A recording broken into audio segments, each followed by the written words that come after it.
The rain hits the job site like God's own judgment, turning fresh concrete into gray soup and sending my crew scrambling for their trucks.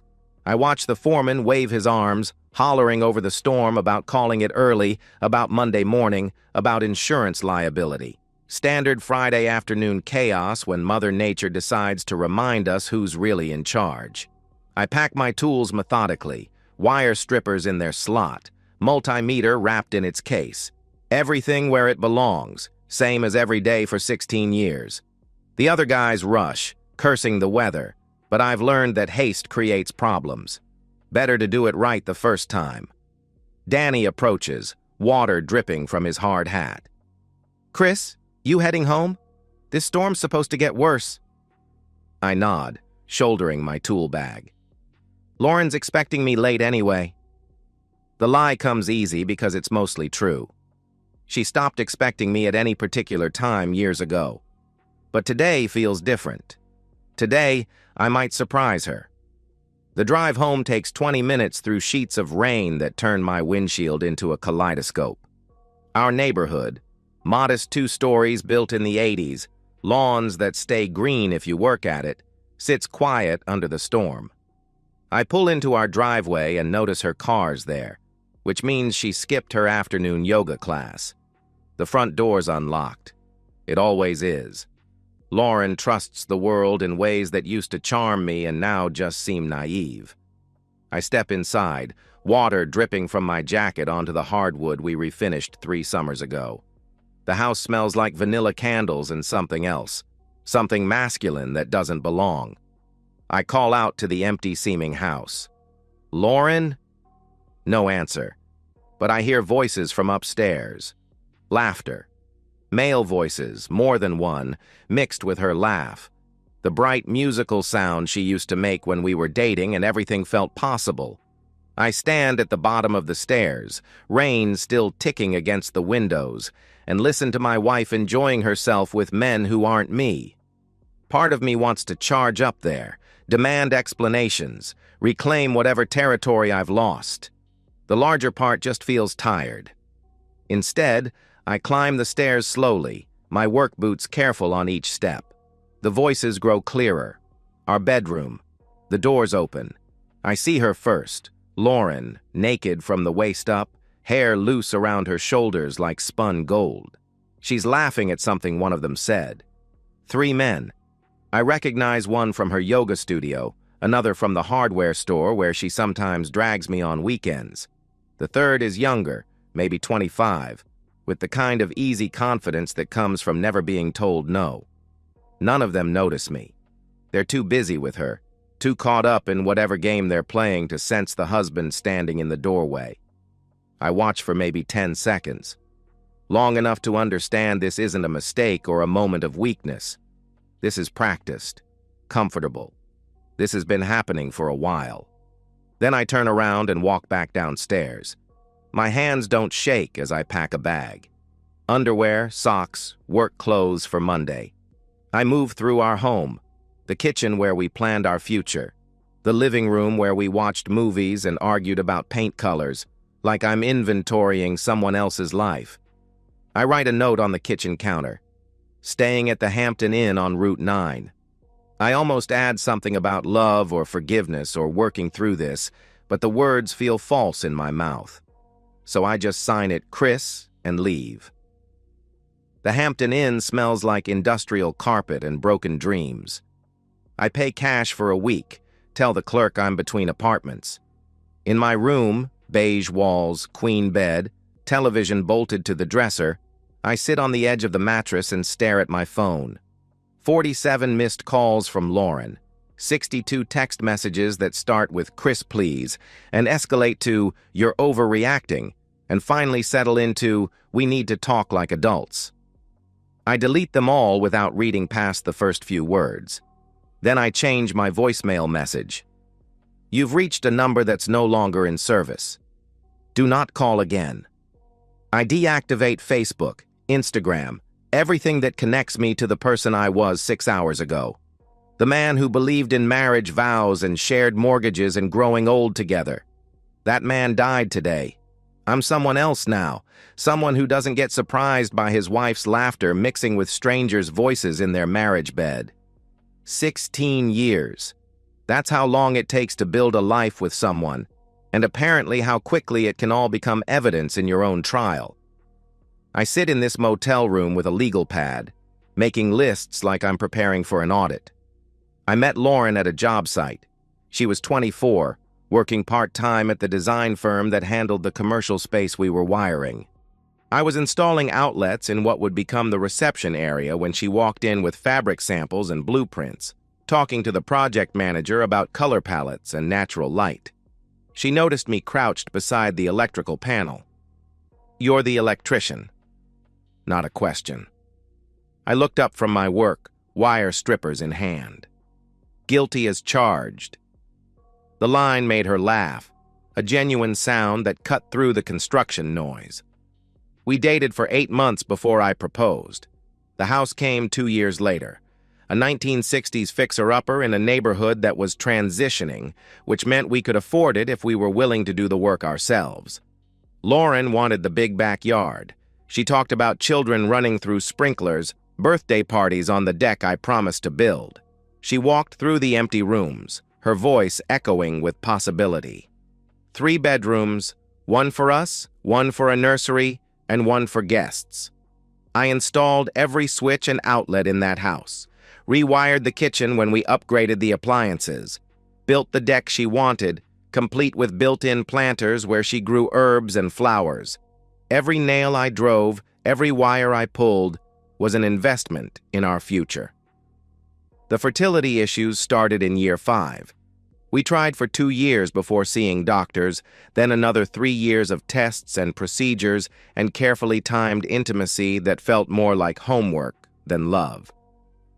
After the 4th miscarriage, I held her while she cried. "Maybe it's not meant to be." She pulled back, eyes fierce through her tears. "Don't say that. Don't give up on us." So I didn't. I built the swing set anyway, because hope dies hard in men who work with their hands. It sits in our backyard now, weathered gray, waiting for children who never came. The drift between us was so gradual I almost didn't notice. Lauren started staying later at work, then picked up yoga classes. I took on overtime projects, told myself we needed the money for the next round of treatments. We stopped talking about anything deeper than grocery lists and utility bills. But I never imagined this. Infidelity was something that happened to other people. On Saturday morning, I call Mark Hendricks.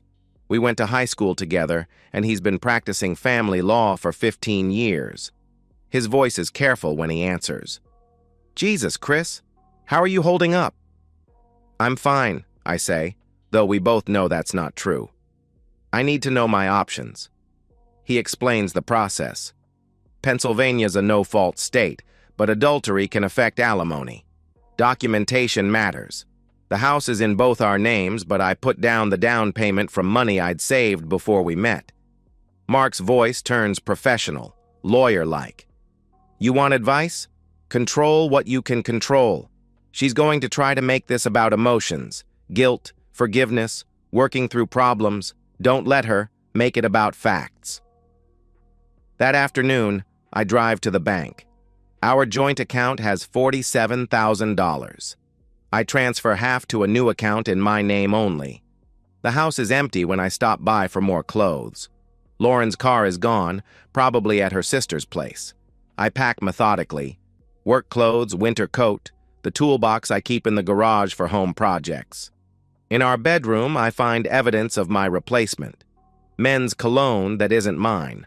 Condom wrappers in the trash.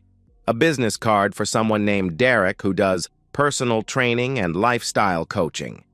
I photograph everything with my phone, then email the pictures to Mark. Evidence, documentation, facts. I walk through the house one more time. The kitchen island where we ate breakfast for 16 years. The living room where we watched movies. The guest bedroom where Lauren would disappear some evenings, claiming she needed space to think.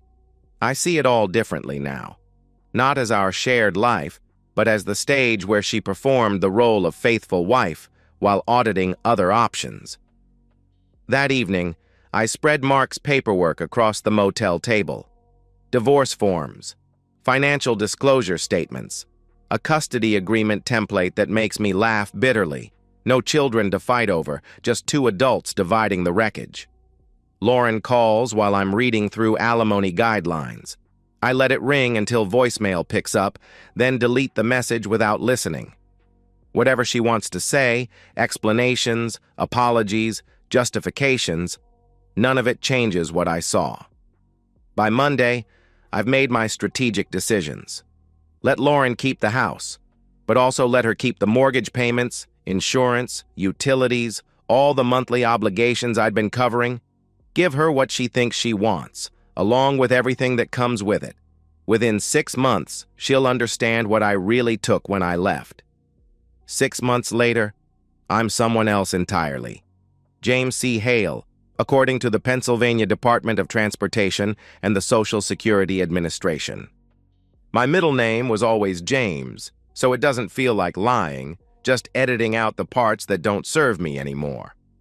The mountains of northern Pennsylvania swallow people like me, men running from something they can't fix, looking for places where nobody asks questions about your past. I rent a cabin outside a town called Cedar Falls, population 2,400, where the biggest excitement is high school football and the coffee shop stays open past 9 only on Fridays. Work comes through word of mouth.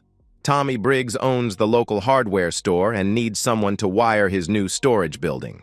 I do the job for half what a licensed contractor would charge, cash only, no paperwork. Tommy's pleased enough to recommend me to his brother-in-law.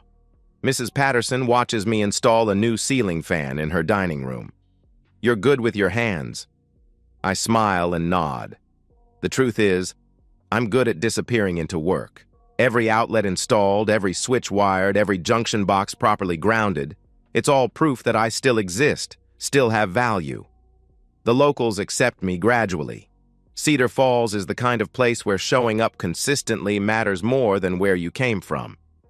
I drink coffee at Emma's Diner, shop at Tommy's hardware store, attend the occasional town council meeting. Rachel appears on a Tuesday in October when the leaves are turning and the air tastes like wood smoke.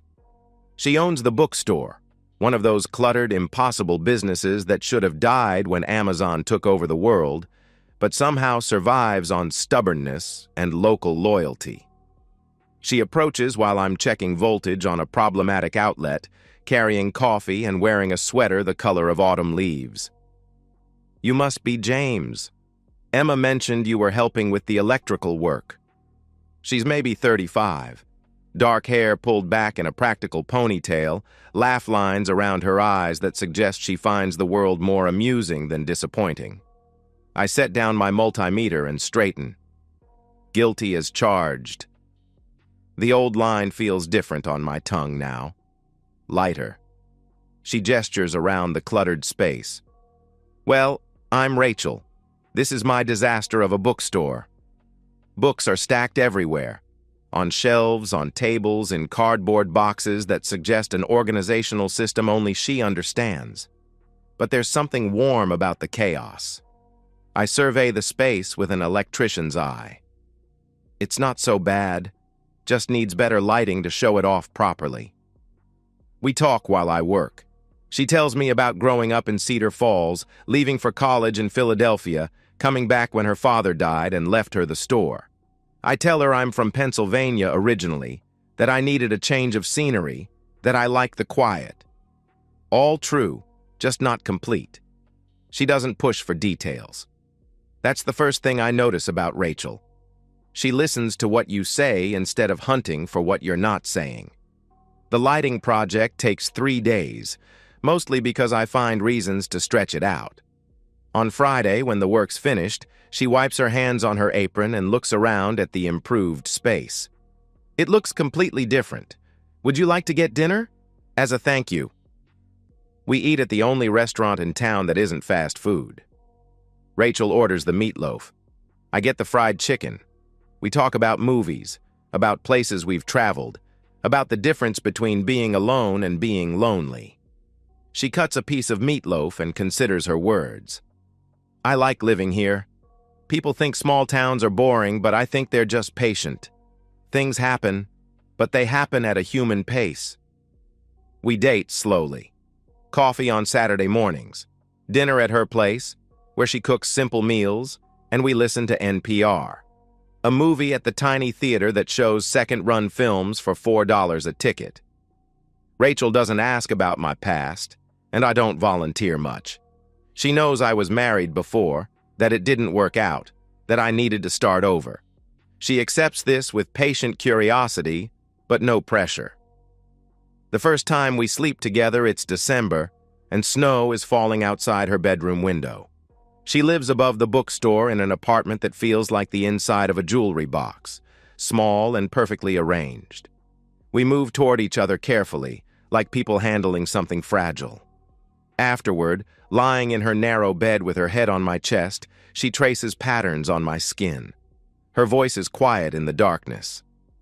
You don't have to tell me about what happened before, but someday, if you want to, I'll listen.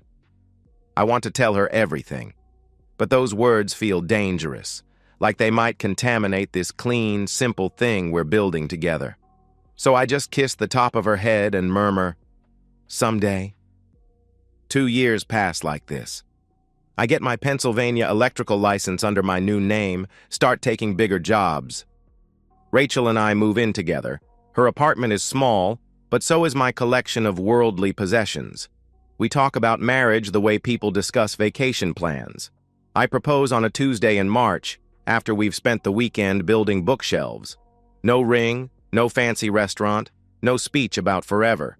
Just me, covered in sawdust, handing her the keys to a house I've been renovating in secret. She takes the keys, her eyes wide with surprise. What is this? It's ours, I say, if you want it. The house is a 1950s ranch on 2 acres outside town. Nothing fancy, but solid. I've spent 8 months rewiring, replumbing, refinishing floors. Every surface touched by my hands, every improvement an act of faith. Rachel takes the keys and smiles, that smile that reaches her eyes. I want it.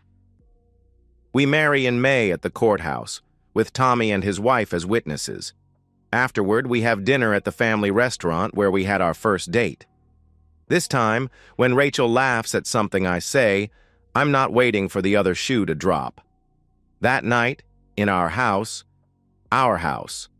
Rachel falls asleep with her head on my shoulder while I listen to the settling sounds of home. I think about the man I used to be, buried somewhere in Pennsylvania under a different name. He seems like a stranger now. I never told Rachel about Lauren. I buried that story like a body, deep enough that it can't hurt anyone anymore. 3 years into our marriage, on a Thursday that starts like any other, my past shows up wearing a sundress and carrying a little girl who looks like me. I'm working a job site for a new housing development when I hear my old name floating across the construction noise. Chris Delaney. I climb down from my ladder slowly, every movement deliberate. She's standing by the temporary fence that separates the work site from the parking area. Lauren, but not the Lauren I remember. Thinner now, her face drawn in ways that speak of hard years. Next to her stands a little girl, maybe 6 years old, with blonde hair and gray eyes that look familiar in a way that makes my chest tight. Lauren's voice is careful, measured. I need to talk to you. My crew is watching. I wave them off and lead Lauren away from the others, toward the sales trailer where we can have privacy. How did you find me? Her smile is bitter. It took 3 years. Private investigator. The little girl stays close to Lauren's side, one small hand clutching her mother's dress. She has my nose, my chin, the same stubborn cowlick I've been fighting my whole life. Lauren's hand rests protectively on the child's shoulder. This is Ella. She's 6 years old. I do the math. Born 9 months after I left. DNA test? I have the results in the car. Lauren's voice is steady. But you don't need them. Look at her. The resemblance is undeniable. She has my father's jawline, my mother's mouth. She's a Delaney wearing Lauren's last name. I keep my voice flat, businesslike. What do you want? The sales trailer is empty. We sit at the conference table where buyers usually review floor plans. Ella climbs into the chair next to Lauren and swings her legs, bored by adult conversation. Lauren delivers the news without preamble. Rick died. Overdose. 3 months ago. Rick. The young one from the yoga studio. I remember him laughing at something Lauren said while I stood in the doorway of my own bedroom. I'm sorry, I say, because that's what you say. Lauren's voice becomes matter of fact, reciting facts. We got married 2 years ago. After the divorce was final, he adopted Ella, gave her his last name. But then the drugs got worse, and the money ran out, and... She stops, takes a breath. I lost the house. Foreclosure. We've been staying in motels. Why now? Because she's starting to ask questions about her father, about why she doesn't look like Rick, and because you have a right to know. I study the little girl, my daughter, coloring carefully in a book with unicorn stickers. She has my focus, my attention to detail. The child notices my attention and looks up. Hi, are you my mommy's friend? Something like that, I say. Lauren tells me the rest. How she realized she was pregnant a month after I left. How she tried to convince Rick the baby was his, but the timing didn't work. How she gave birth alone, using my insurance that was still active during our separation. Her voice softens. I named her Ella Christine.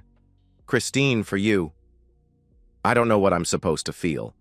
Instead, I feel nothing. A clean, empty space where emotions should be. I'm not here to ruin your life, Lauren continues. I know you've built something new. I just thought you should know about her. I cut to what matters. How much do you need? Lauren's face shows hurt. That's not why I'm here. Everything's about money, Lauren.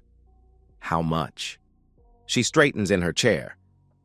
I don't want your money. I want you to know her. Maybe not now, but someday. She deserves to know where she came from. Does she? My voice is harder now. Does she deserve to know her father is a man who walked away from everything? Does she deserve to know her mother destroyed their family before she was even born? Lauren's voice drops to a whisper. I made mistakes, but she's innocent. I look at Ella again. Innocent. Yes. But innocence doesn't erase consequences. I can't. Lauren leans forward. Can't what? I can't be her father. I can't pretend that blood makes us family. I built something new, Lauren. Something clean. I won't let you poison it. She's your daughter. My voice is final. She's a stranger. A stranger you created with my DNA while you were destroying our marriage. Lauren's face crumples, but I'm already standing to leave. Her voice breaks as she accepts defeat. Fine. When she asks about her father someday, I'll tell her I tried. They start packing up. Ella looks confused by the sudden activity. Are we leaving? She asks. Lauren's voice is gentle with her daughter. Yes, sweetheart. But I'm not done with my castle. You can finish it later. As they reach the door, Ella waves. Bye. I hope you have a good day. The simple kindness hits me unexpectedly. You too. After they leave, I sit alone in the sales trailer, staring at the unfinished castle coloring page Ella left behind.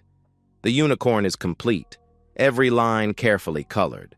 But the castle remains half-finished, abandoned when circumstances changed. I throw the page in the trash and go back to work. That night, I don't tell Rachel about the visit.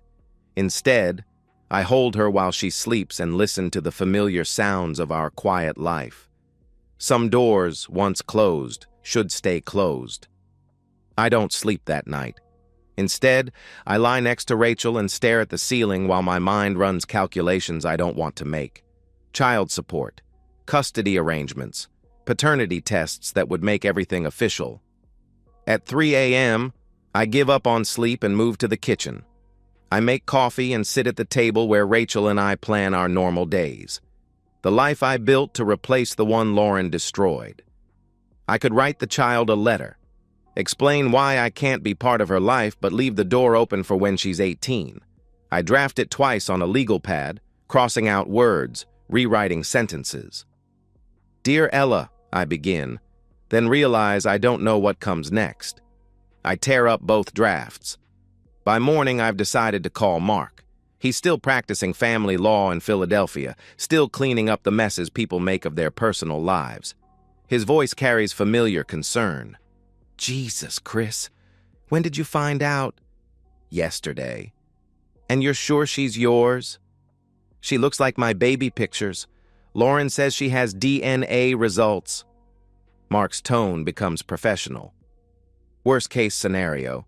If she pursues paternity through the courts, you're looking at 18% of your gross income until the kid turns 18, plus potential back support. Can she do that? After 6 years? Pennsylvania allows retroactive support in some cases, but she has to find you again, and you've done a good job disappearing. I press for more information. What about custody? Courts can't force you to be a father. They can force you to pay support if paternity is established, but they can't make you visit or care. Mark's advice is clear. Then my advice is to do nothing. Don't acknowledge paternity. Don't engage. Sometimes the kindest thing you can do is stay away. After we hang up, I drive to the job site and work until my hands are raw. By afternoon, I've made my decision. I stop at a FedEx store and send an overnight letter to Lauren, care of the last address Mark's investigator found. Inside, I include a cashier's check for $5,000 and one paragraph. This is the only assistance you'll receive from me. I've never been a father to this child, and I never will be. If you contact me again or attempt to contact my wife or interfere with my life in any way, I will pursue legal action. Use the money to start over somewhere else. I don't sign it. Rachel is in the bookstore when I get home, doing inventory while NPR plays softly. She looks up when I walk in, smiles that smile that always makes me feel like I've come home to something worth keeping. Good day? She asks. Long day, I say. How was yours? Her smile is amused. Mrs. Patterson came in looking for romance novels. Said she's tired of reading about people dying. This is what I'm protecting. This quiet, normal life where the biggest drama is Mrs. Patterson's reading preferences. The words come out more intense than I intended. I love you. Rachel looks slightly surprised by the force of it. I love you too. Everything okay? Everything's perfect, I say, and for the first time in 24 hours, that feels true. That weekend, I change our bank accounts to a different institution. I update our address with the post office to a P.O. box. Small precautions, but necessary ones. I don't hear from Lauren again. The check never gets cashed, which means either she moved again or she understood the message. Either way, the silence feels like victory. Months pass. Rachel and I plant a garden, travel to Philadelphia for a long weekend, talk about maybe getting a dog. Normal life resumes its rhythm, and I start to believe that some ghosts really can be laid to rest. Then Lauren shows up at Rachel's bookstore. Rachel calls me at the job site on a Tuesday afternoon. Her voice is steady, but I can hear something underneath. James, there's a woman here who says she knows you. She's asking to speak with you. My hands stop moving. What's her name? She said to tell you it's about Ella. My blood turns cold. I'll be there in 10 minutes. Don't let her leave. I park outside the bookstore and see them through the window. Lauren sitting in one of Rachel's reading chairs, Ella on the floor with a picture book. 7 years old now, still carefully turning pages. Rachel meets me at the door. She won't tell me what this is about. I look at my wife and realize I can't protect her from this anymore. Her name is Lauren. She's my ex-wife. The little girl is my daughter. Rachel's face doesn't change, but I see her processing. Your daughter. Biologically, I've never been part of her life. But you knew about her. Yes. Rachel nods slowly. What do you want to do? This is why I love her. No immediate questions, no accusations. Just trust that I'll handle it appropriately. We walk into the store together. Lauren stands when she sees me. Hello, Chris. It's James now, I say. This is my wife, Rachel. Lauren's voice carries bitter understanding. Of course it is. New name, new life, new wife. What do you want, Lauren? I want what I've always wanted, for you to acknowledge your daughter. We discussed this. My answer hasn't changed. Lauren's posture straightens with determination. Things have changed. We're not transient anymore. I got a job in Scranton, found an apartment. Ella's in school. We're stable. Congratulations. She needs a father figure. She's asking questions about why all her friends have dads and she doesn't. I glance at Rachel, who's listening with careful attention. That's your problem to solve, I tell Lauren. Not mine. Lauren's voice rises slightly. She's 7 years old, Chris. She didn't choose any of this. Neither did I. You made these choices. Every consequence that followed was your responsibility. Ella looks up from her book, sensing tension. She has the wariness of a child who's learned that raised voices mean everything's about to change. Her small voice cuts through our argument. Mommy? Lauren immediately softens. It's okay, sweetheart. These are just friends of Mommy's. Rachel steps forward then. She's been studying Ella while Lauren and I argued. Her observation is quiet but pointed. She looks like you. Not accusatory, just observational. DNA doesn't make a family, I say. Rachel meets my eyes. No, but it makes a connection, whether you want it or not. I turn to look at my wife, surprised. I expected support, solidarity. You think I should? I think I need to understand what happened, all of it. So I tell her. Standing in her bookstore with my ex-wife and biological daughter listening, I explain everything. The betrayal, the humiliation, the calculated way I burned everything down and rebuilt myself. I found her in our bed with 3 men, I say. Not 1. 3. She'd been having affairs for years. Everything I thought was real was performance. Rachel's face shows nothing, but her hands are very still. When I left, I took half our money and let her keep the house. But I also let her keep the mortgage, the utilities, all the bills I'd been paying. Within 6 months, she lost everything. Lauren interrupts. That wasn't revenge. That was survival. Was it? Because it felt like justice. I tell Rachel about the DNA test, about Lauren's request for me to be part of Ella's life, about my decision to refuse any contact. I've built something clean with you, I say. Something honest. I won't let the mistakes of my past destroy what we have. Rachel walks over to Ella, who's been pretending to read while listening. Her voice is gentle. What's your name? The child looks up with serious eyes. Ella Christine Morrison. My daddy died, but my mommy says maybe I have another daddy somewhere. What do you think about that? Ella considers seriously. I think it would be nice to have a daddy, but only if he wanted to be my daddy. I don't want a daddy who's sad about it. The simplicity hits me harder than any of Lauren's arguments. Rachel straightens and looks at me. I need to talk to you outside. We step onto the sidewalk. Main Street is quiet in the afternoon lull. Rachel's voice is controlled. You lied to me. I omitted. For 3 years. About having a child. About having biological offspring with a woman who destroyed my faith in marriage. There's a difference. Rachel crosses her arms.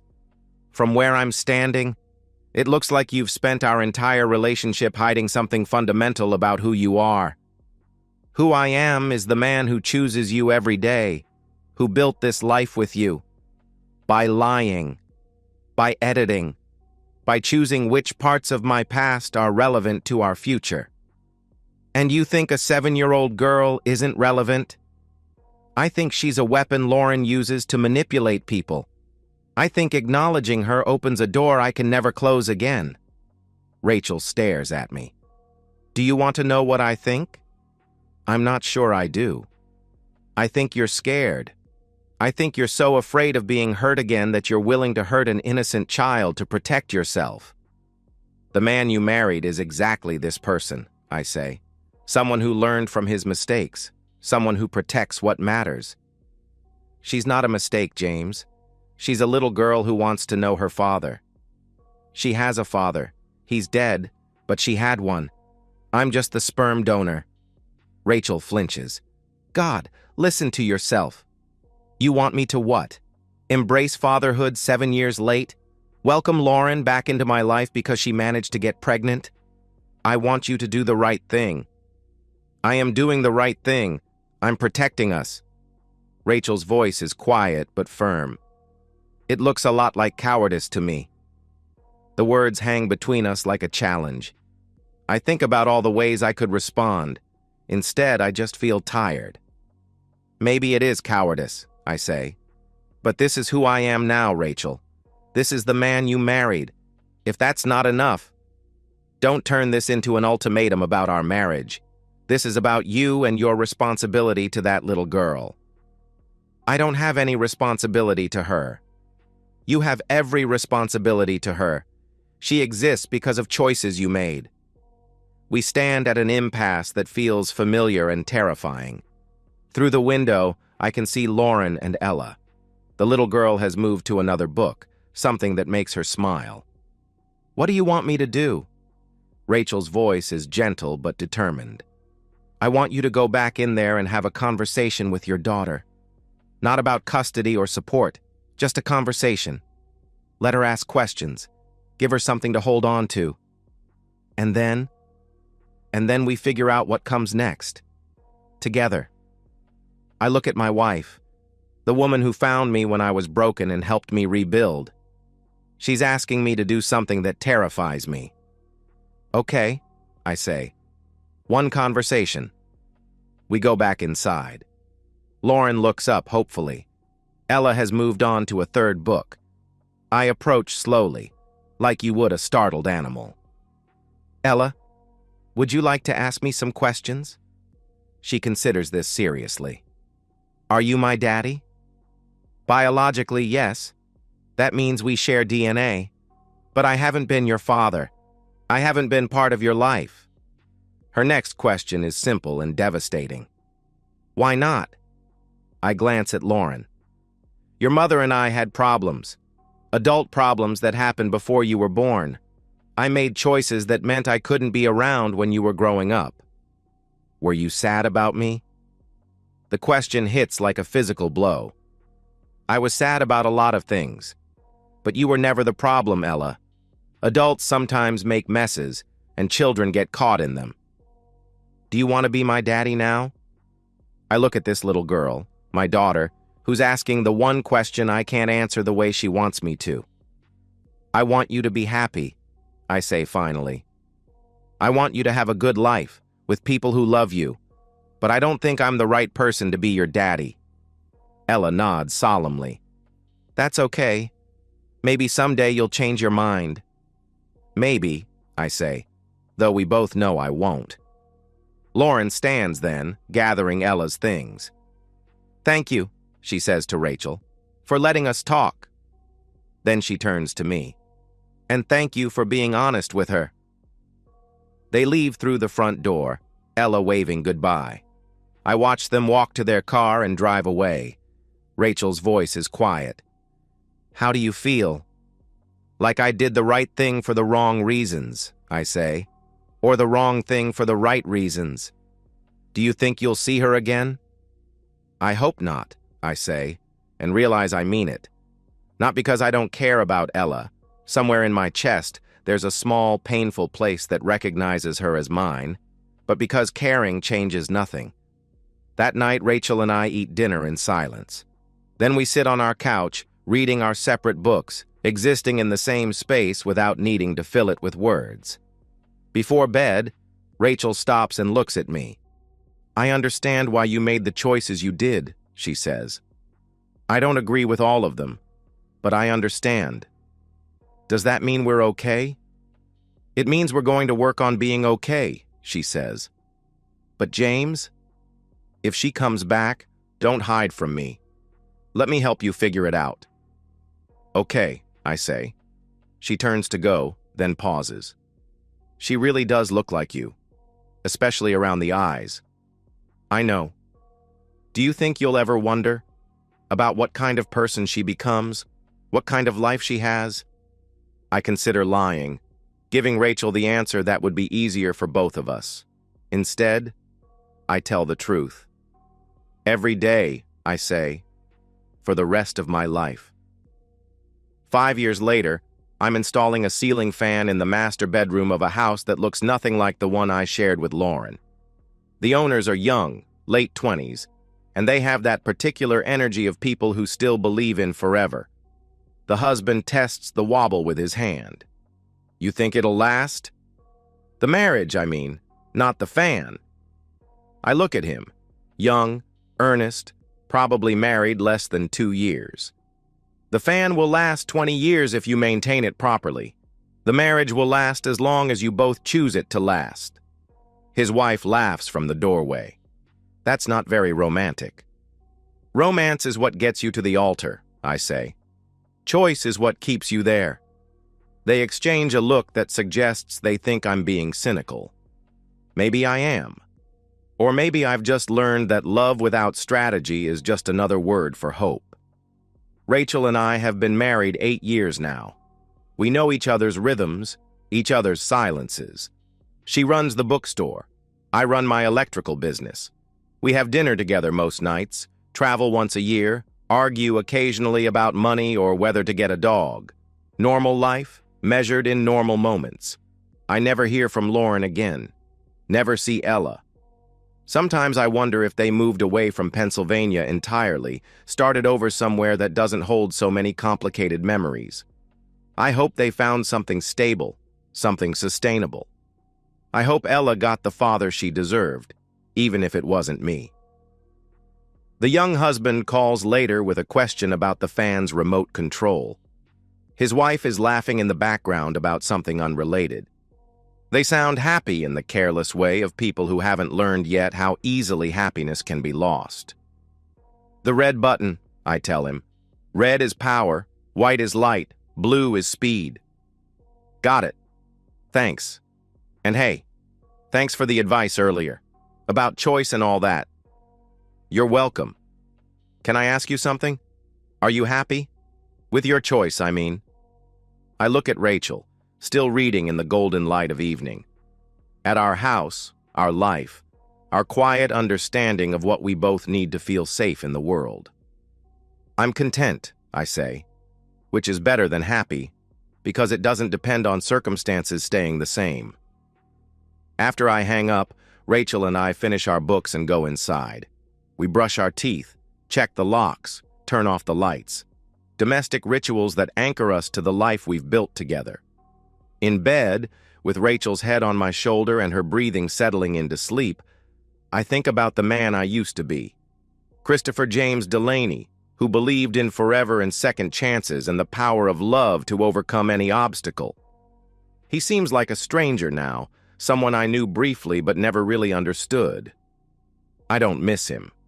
He was naive, trusting in ways that made him vulnerable to people who collect trust, like trophies. But sometimes I wonder what he would think of the choices I've made, the bridges I've burned, the way I've learned to protect what matters by refusing to expand the definition of what matters. He would probably call me a coward. He would probably say that running away isn't the same as moving forward, that changing your name doesn't change who you are underneath. Maybe he'd be right. Maybe I am a coward who learned to dress up self-preservation as principle. Maybe I robbed Ella of a father and myself of a daughter because I was too damaged to risk being hurt again. But cowards live longer than heroes, and smart choices compound over time into something that resembles wisdom. I built a life that works. I married a woman who accepts the edited version of myself I was willing to share. I sleep soundly in a house where no one can surprise me with their capacity for betrayal. Some people might call that a small life, a careful life, a life limited by fear of what might go wrong. They might be right, but it's mine, and I chose it. And I wake up every morning grateful for the specific combination of circumstances that allows me to exist without apology. That has to be enough. Because the alternative, staying open to all the ways love can destroy you, requires a kind of courage I used to have but lost somewhere in a Hampton Inn on Route 9, along with everything else I thought I knew about forever. Rachel murmurs something in her sleep and shifts closer. I close my eyes and listen to the sound of our house settling around us, solid and secure, and exactly as far from the past as I could make it. In the morning, I'll install outlets in someone else's dream house. Rachel will sell books to people looking for other lives to inhabit temporarily. We'll have coffee together and read different sections of the newspaper and plan our weekend like the married couple we are. It's not the life I planned when I was young and stupid enough to think planning mattered.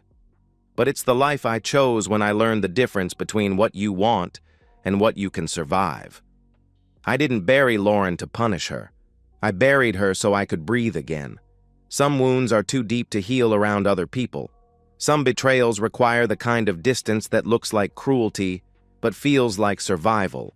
And survival, it turns out, is its own kind of victory, even when it doesn't feel like winning, even when it costs more than you thought you could afford to pay. Even when the price includes gray eyes that look like yours, coloring castles with careful precision in a bookstore you'll never visit again. And so, we've reached the end of today's story. Was it what you expected, or did it take a twist you didn't see coming? I'm curious to hear your thoughts. Share them in the comments below, and let's get a conversation going.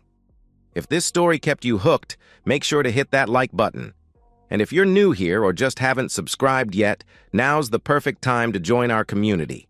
I bring you fresh, captivating stories every day, so click that subscribe button and turn on notifications so you never miss out. Thanks for watching, and I'll see you in the next one.